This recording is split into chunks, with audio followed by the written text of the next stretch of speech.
Travel to any major city these days and you'll find homes that are multiplying in size. 5 bedrooms, 3 garages, living rooms almost the size of tennis courts. But there is a growing backlash to that trend. People who say they just don't need that much space or just can't afford it. So instead, they're building and living in the tiniest of homes. We're talking homes the size of garages and even smaller. As Alison Vuchnik discovered, it's all because a smaller space to some means a better life. This is one way to go, the monster house. And this is another. I definitely believe in tiny houses being the future. Allowing people to live simply is a great idea. To understand the tiny house boom, we traveled to Northern California, to Sonoma County, wine country, to meet pioneer Jay Schaefer. I've known all sorts of people who live in small spaces. There are 8-year-olds who are totally fascinated, and there are 80-year-olds who are just as fascinated who come to the workshops to learn how to design and build small houses. Big houses are still going up everywhere, but now you'll also find this. Tiny houses are magic because when you're pulling one, people get out of your way and people just wave and smile. Crazy. They're cute, but beyond the cuteness, intuitively, I think we're drawn to things that are very efficient. So this is, of course, the interior. Closet at the front of the house, too, next to the door. So this is the coat closet. Hiding place for paperwork. A couple of puffy chairs facing the fireplace. It is, in fact, a tiny fireplace. Living small is living in a conscious way, generally speaking. And living small extends to every room in the house. The bathroom is, as you can see, very minimal. Then I step in here, which contains the step/seat, the shower, bathtub, and sink. It is comfortable. Jay ships his tiny home plans all over the world. And that's where Tara and Jason Huggins got the plans for the tiny dream home they're building in Toronto. You want to come and look through the window? There you go. We can do a family portrait. It's hard to believe, but their house will easily fit in his parents' driveway. And the cost is another surprise, about $50,000 all in. That's what his parents paid for their bungalow in the 1970s.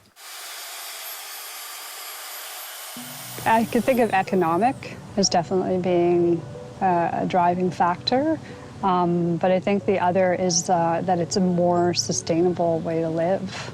For tiny house fans, the whole idea is to scale things back. People come in and they buy these properties and they tear them down and build a monster house on top of it is so frustrating and so sort of disheartening on so many levels. And then we're heating all that space, 18 tons worth of greenhouse gases per year coming out of the average American house. All the resources that go into it, it just seems criminal.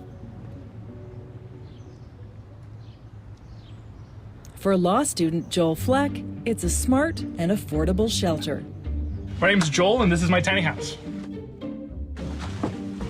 And you're not a tiny guy living in a tiny house. How tall are you? I am 6'4", about 260 pounds. So I'm one of the larger tiny house people out there. So everything in the house I built from scratch. I have a couch on the side. The couch is 7 feet long. Most of my day is spent either there or at my desk, opposite the couch. Basically, it's a galley-style kitchen. We have a full-size microwave that doubles as a convection oven. I have baked cookies in there, medium-sized apartment fridge. Here in the middle is my closet. I got suits and shirts and plenty of things. Through this door is my bathroom, which is tight quarters. I put in a 29-inch fiberglass shower. If you can tell, I hit my head. So what I did is I cut a hole in my loft above so my head fits in. So you have to shower like that. So how are we going to shuffle out of here? I have no idea. How's that? The other loft is my sleeping loft. I have a queen-size bed. The rope ladder didn't work because I'm too big, sadly, but I came up with a improvisation. These are just airline clips, essentially. So I have a queen size loft. So I got the 4 windows on the sides. I got the little window in the front. You really custom built this house to fit your needs. Exactly. Very open and spacious and serene. Now, do you ever have guests? I'm not saying necessarily up here, Hey-o. but do you have guests?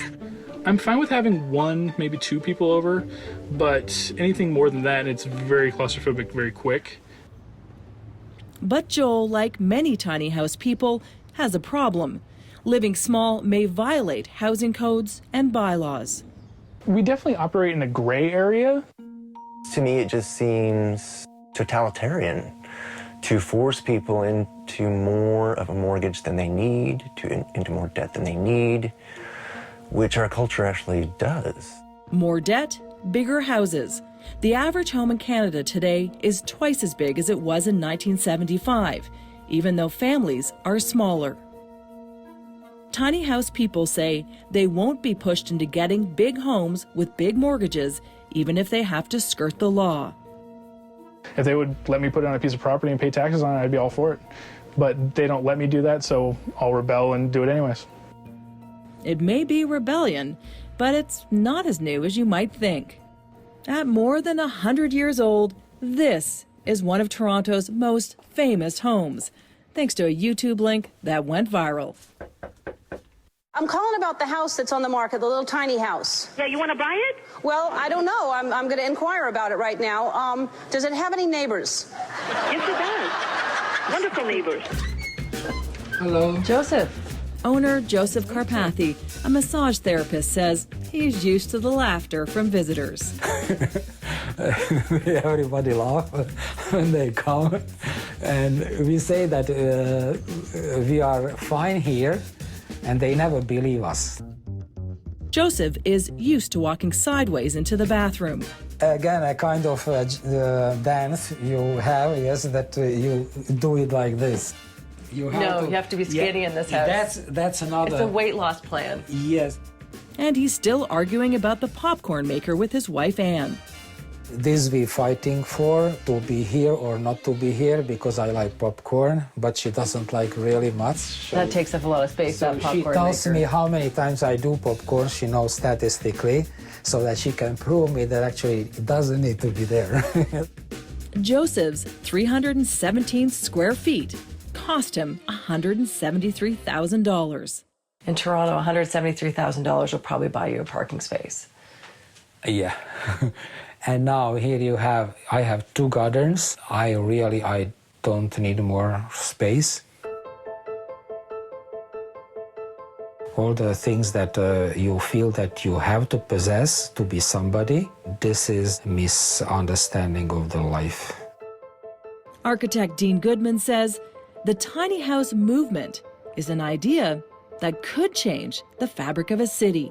If you had a lot in this part of the city, you could probably put 4 tiny houses on that lot, and you wouldn't even be close to the density that's allowed. Now you're having a community within a lot, and that would be a fascinating challenge as an architect.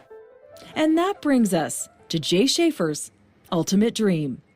I think a village of tiny houses is the next big thing. Tiny houses can save the world. Yeah, I'm going to take over the world one tiny house at a time. Tiny houses will save the world.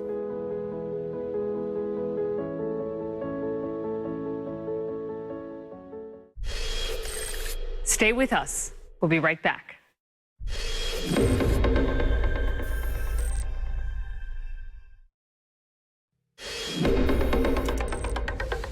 And that is our broadcast for tonight. I'm Carolyn Jarvis. From all of us here at 16 by 9, thanks for watching, and we'll see you next week.